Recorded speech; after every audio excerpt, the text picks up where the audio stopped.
With the WNBA season ending for many teams, there are already so many players heading overseas to play during the off-season. But with all of the drama currently surrounding the WNBA, on top of the low-paying salaries, some of these players are questioning if they'll even return. Caitlin Clark is facing a tough reality in the WNBA, where she's often outmatched on the court and not getting the protection she needs from referees. This situation highlights the challenges she's up against as she tries to change the game.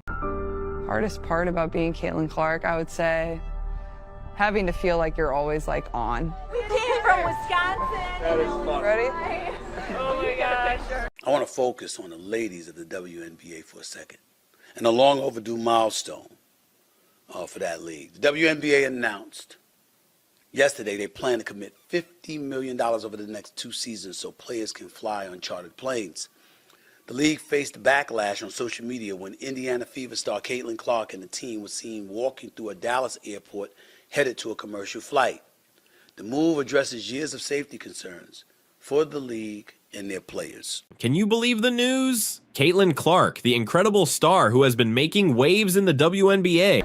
You just have bad days, and there's days where you don't want to talk to anyone, but somebody comes up to you and this is their 10-second interaction with you, so you better smile and be kind. But at the same time, it's just like you just want to be normal sometimes. This is not the same as what it was. Just announced something shocking. She might be leaving the league. Me and you, we cannot go and just walk around like nobody knows who you are. And I think that there's still moments where she realizes that and she's like, damn, like that kind of sucks. That's right. The player everyone has been buzzing about is considering walking away from it all. Do you want to be partners? Yes. Okay. What song do you want to perform? High School Musical soundtrack. Yeah, High School Musical. That's what we're going with. Or some JB. But here's the twist. Clark isn't just annoyed. She's had enough. It's going to be nice, though, I think, getting out of the spotlight and just getting to live my life and do things that I want to do and, not have to sit and I love talking to all of you, but it's going to be nice to not have to sit in front of a microphone, multiple times a week. I really appreciate all of you, but it will be nice to kind of get away and relax for a little bit. And I appreciate everything you all do as well, so I thank you. She expressed her feelings by saying, "I feel like I'm getting hammered and everybody is physical with me." That's pretty intense, don't you think? I visited her and her dad at Oregon on when she came to visit, so we kind of go way back, and to be able to see her do what she did in college and now being able to go up against her, I'm just excited to see what she's gonna, be able to accomplish. It goes beyond just losing a match. It's about feeling unsafe while playing on the court. I'm going to say this on behalf of Caitlin Clark. I need any females out there who are fans of the WNBA, who are fans of WNBA players, who are critical of Caitlin Clark in any way, to stand down. Chill out. You need to hug that girl when you see her. You need to embrace her. You need to compete like hell to go up against her, take her down on the basketball court. That's fine, which I believe the Diana Taurasi's and the Asia Wilsons and others of the world will gladly do. Let's explore this deeper. You might think that losing just one player isn't a big deal, but the facts reveal a different picture. How significant is a standout player to a league? She has the vision to find her teammates defending her. You are in constant contradiction with yourself when you're guarding Caitlin Clark. She also has to sit there like she can't hear us talking about her, which is handling wonderfully. Caitlin, proud of you on all fronts, but proud of you for handling this.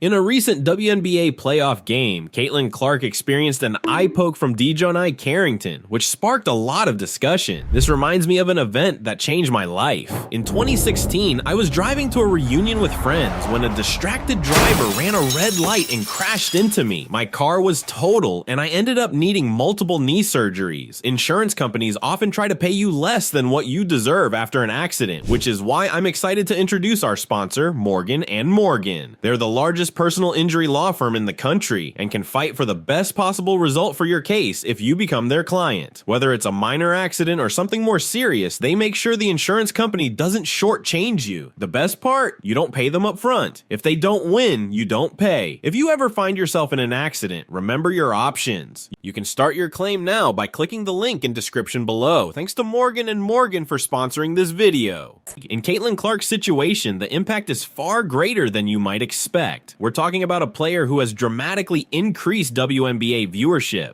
But what you don't need to do is look at this girl with a speck of resentment when it comes to what she's doing for the WNBA. Caitlin Clark's games attracted over 1.5 million viewers during the regular season, which is not just impressive but record-breaking. Plus, when she joined the Indiana Fever, attendance at their games shot up by an astounding 400%. Because over 800,000 people watched that, which means there's an audience out there that wants to see Angel Reese too. What the hell is up with the WNBA? How do you let that happen? How do you let it so Caitlin Clark can be seen and Angel Reese nor anybody else could be seen? What the hell is that about? Different subject for another day.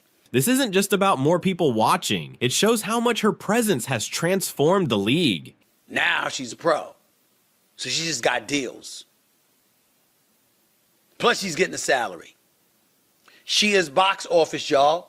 And it's not about the fact that y'all are not. That's not the subject for today. The subject for today is how Caitlin Clark got stuff going on for herself. Here's where things get wild. Caitlin Clark's influence goes far beyond just filling seats. Her jersey has become the best-selling in WNBA history. But in her very first press conference, she brought up the fact that they had to fly commercial, and the next damn day, $50 million was committed to the players.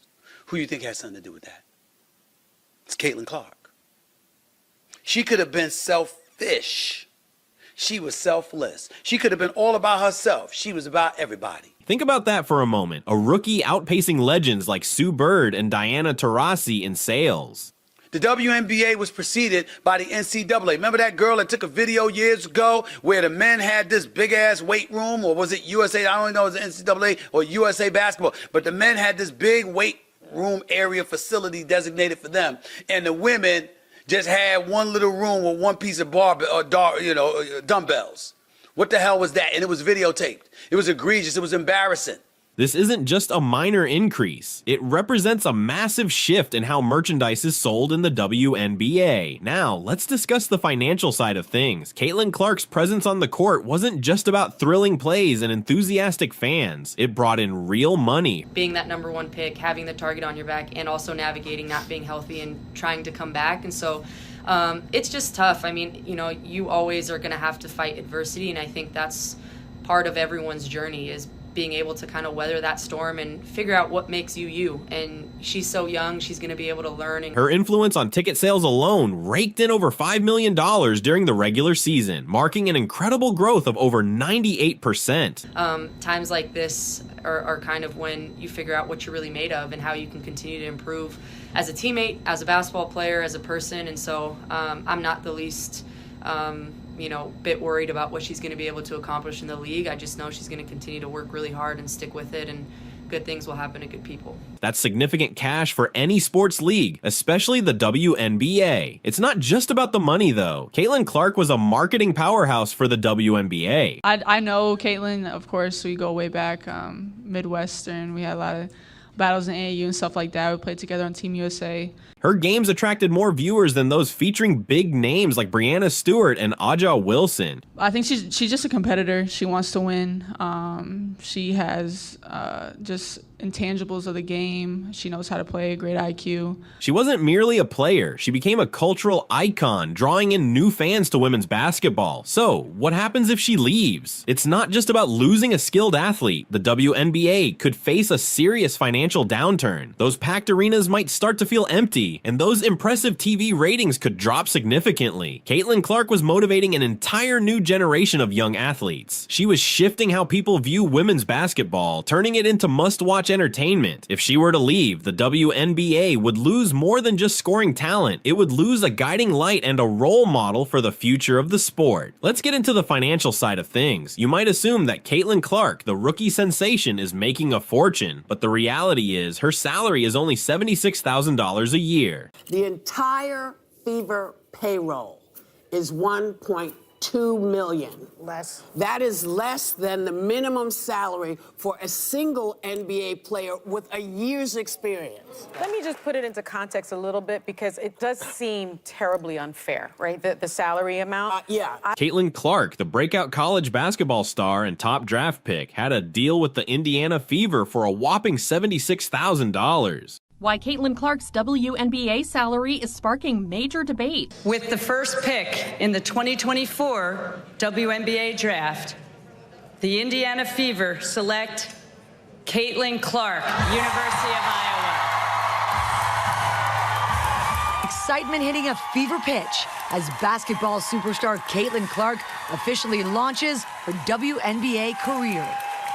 I've dreamed of this moment since I was in second grade, and it's taken a lot of hard work, a lot of ups and downs, but more than anything, just trying to soak it in. But here's the kicker. The Fever's entire payroll is just $1.2 million, which is actually less than what a single NBA player with a year of experience would make. Caitlin Clark, we got to start with her. No question goes #1 last night. But for her rookie season, she's only making $76,000. I say only, but that's just in comparison to other NBA players and WNBA players. What does that say about the pay gap in women's sports?